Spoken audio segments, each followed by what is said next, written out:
Hello everybody, it's Rob back again with another video. How are ya? And today we are looking at the DJI Osmo Action. And we're going to talk about what the future brings, or the future's going to hold for GoPro and DJI. Roll the tape.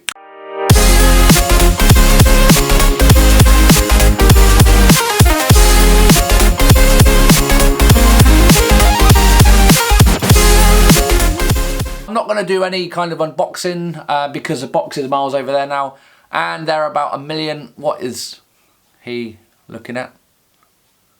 There are about 1 million videos on YouTube now, but before I continue, I just want to say thank you to Hobby Mounts in the UK for sending me this camera. They didn't send it to me because I'm awesome. Actually, why didn't you send it to me because I'm awesome? Send more stuff to me because I'm awesome. No, they sent it to me because they were doing a competition. They do a drone competition every month, but since the Osmo came out, they done one for this camera, and I actually won it. I actually won something. That's good, yeah, that's good. I'm not gonna kind of compare the two cameras, the Osmo Action against the Hero 7. We all know which this camera is aimed at and the main competition, so I'm not gonna go too much into that. What I do wanna say and want to talk about is the main difference between using the Hero 7, the user experience, and how will DJI compete with GoPro when it's GoPro's 7th generation camera, 8th probably, or the Hero 8 coming out pretty soon, I believe. Are they going to be able to compete with GoPro? And for the consumer, this is brilliant because obviously the price will come down and the specs should go up. For me, it comes down to the user experience with the cameras. Now, it's all well and good having a camera, 4K at 60, perfect stabilization, all the specs in the world, big sensor, all the rest of it. But if it keeps powering off, if it keeps freezing, if there are lots of technical issues with the camera, for me, that isn't good enough. That just isn't good enough. And I actually sent back my Hero 7 because it kept freezing and I had lots of issues, and for me it's just not good enough to release a camera and then have to ring up support a lot of the time. You just want to go out there and shoot, and if you're finding that you're having lots of problems, soon enough you're going to get fed up with it and you're going to put it down and forget about it.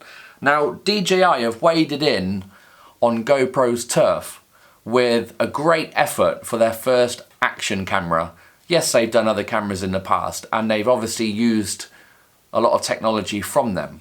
Now, the user experience for me, for this DJI, to do with the app and downloading footage from the camera onto your phone and all the rest of it, and just changing the settings and everything else, the user experience for the DJI, for me, is actually a lot better than for the GoPros, and I'm the biggest GoPro fan. If you're new to my channel, you may not know that I am a GoPro, bit of a GoPro fanatic. I've got all the cameras from the Hero 3 all the way up to the 6.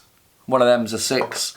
I've got other cameras, I've got the gimbals, I've got everything. I was even vlogging on one of my GoPro cameras, and if you want to check out some of them videos, check it out over there. There, okay, have a look. No, it's that one. See it? Just there. I didn't want to talk about too much spec-wise. They're very similar. This and the Hero 7, very similar priced. Build quality is good.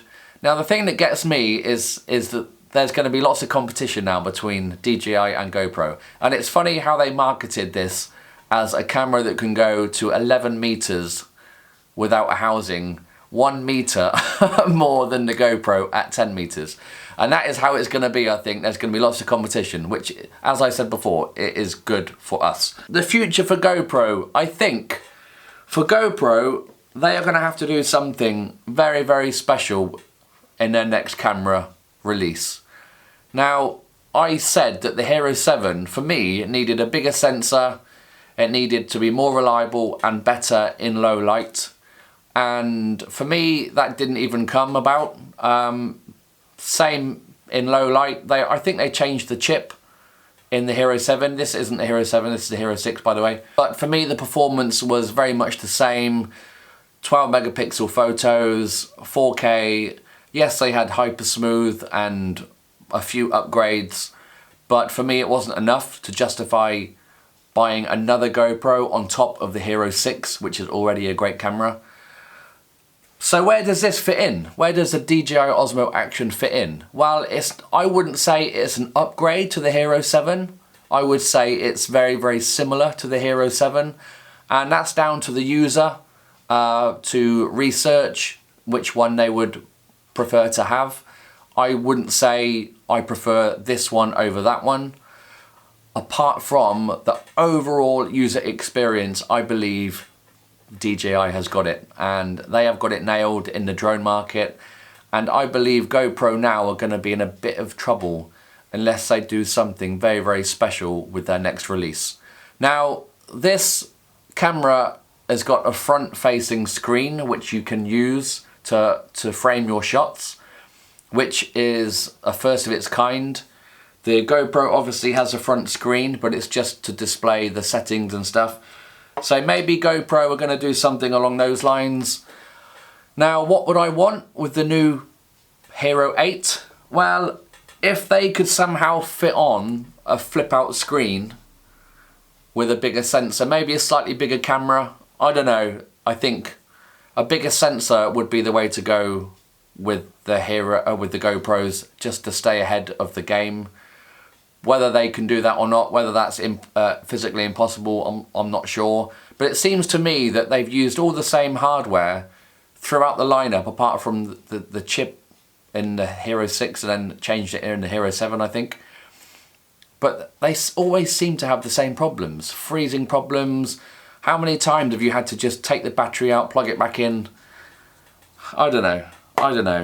But what is the future? The future is good for the action camera market. Finally, GoPro have got a proper competitor, a nice, powerful camera, really good quality. As I said, the user experience is really, really good.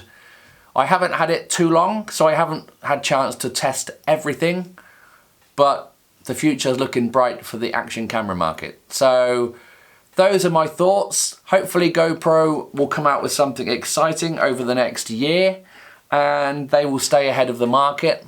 But in my opinion, I think DJI have stomped really hard on the ground of GoPro with this Osmo Action, and I think they may take over the market in the future, which is quite a statement, I think.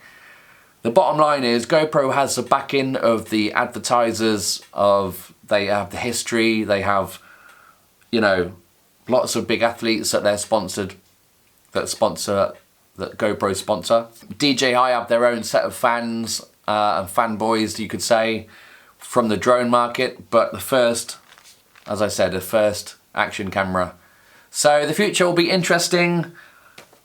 Can GoPro compete with DJI? Can DJI do something on their next release that will just be ridiculous? I don't know. I don't know. Though that's it from me. Those are my thoughts. I've been waffling on for long enough. I'll be doing some more videos from the Osmo Action and putting this thing to the test. So make sure you subscribe, like the video if you like the video, and a big thank you again to Hobby Mounts. I will see you on the next one. Take care. That is it from me. All the best. See you on the next video. Hello everybody, it's Rob back again with another video. How are ya? And today,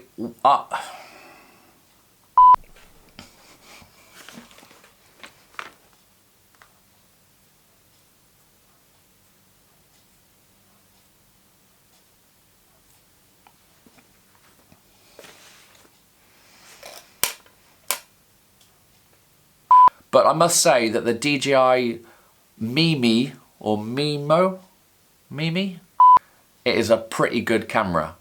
And I don't know what I'm saying. I'm just flipping going on about it.